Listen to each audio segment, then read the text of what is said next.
so that by the year 710, they were over here at the Straits of Gibraltar.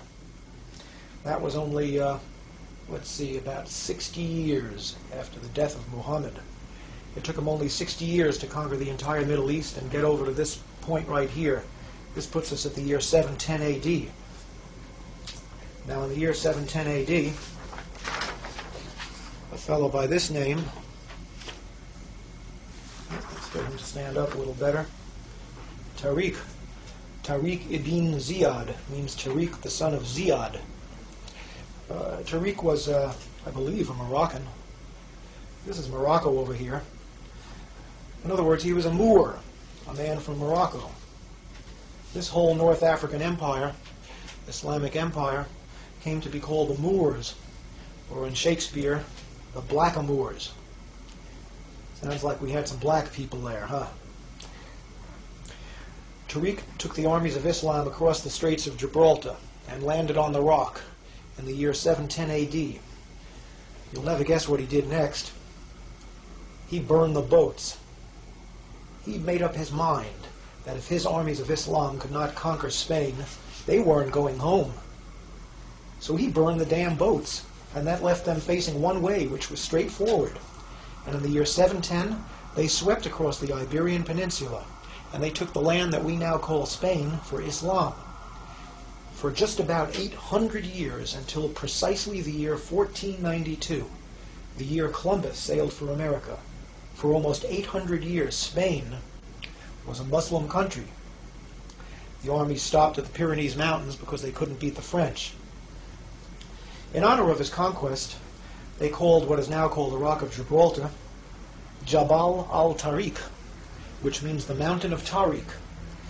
And the British, in their inimitable way, turned Jabal al-Tariq into Gibraltar.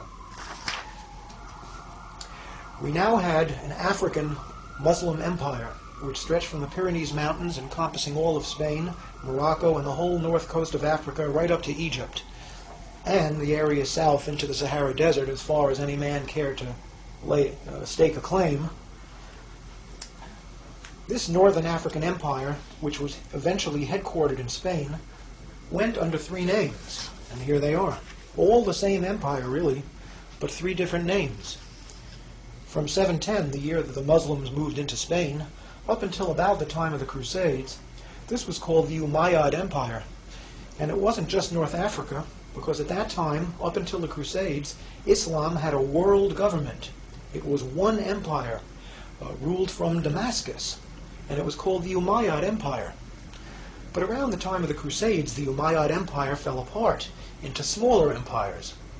And the empire encompassing Spain and North Africa at that point was called the Almoravid Empire, later the Almohad Empire. These names, Almoravid and Almohad, come from names of tribes, but it was all basically the same region. This area, from Spain, North Africa, all the way to Egypt and well into the Sahara Desert, an area just about the size of Western Europe. Now, around the time of the Crusades, Islam made its way across the Sahara Desert into this fertile sub-Saharan region, and a second Islamic empire arose down here. This empire also went under different names, and here are the names. Originally it was called Ghana, but not the Ghana of today. A huge mass of land, which we're going to show you again in a minute. Later it came to be called the Kingdom of Mali.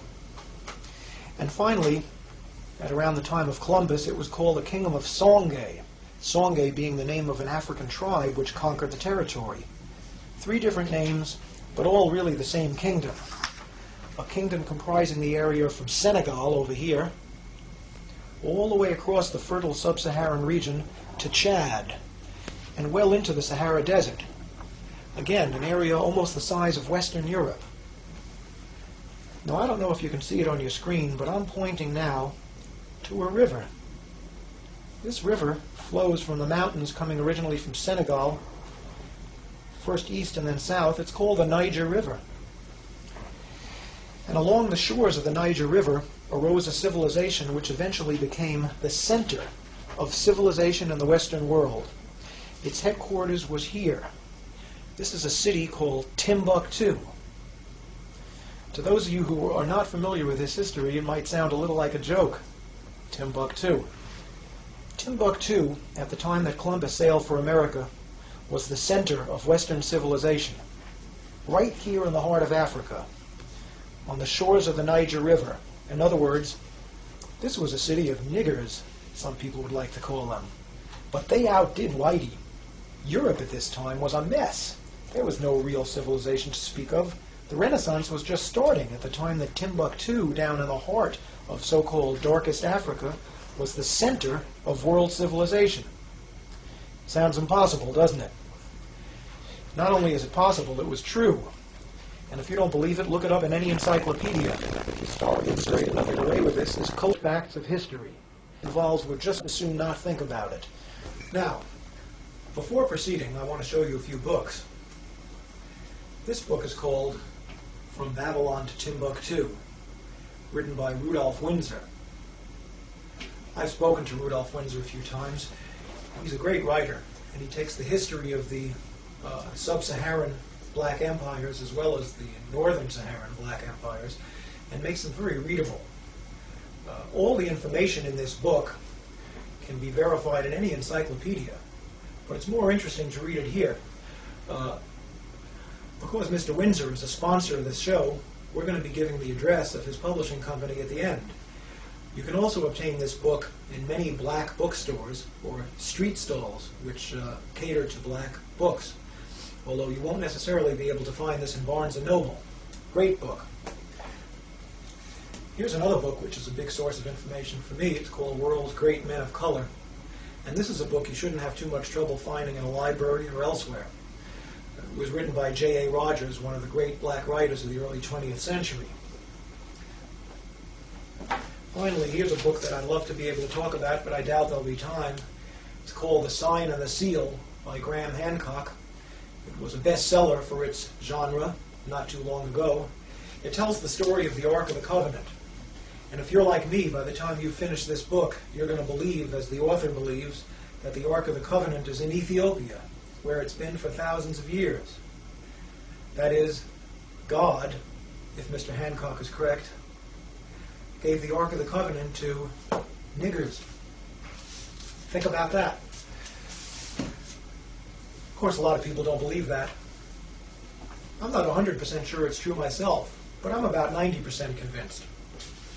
In any event, I don't think we're going to have time to talk about the Ark today.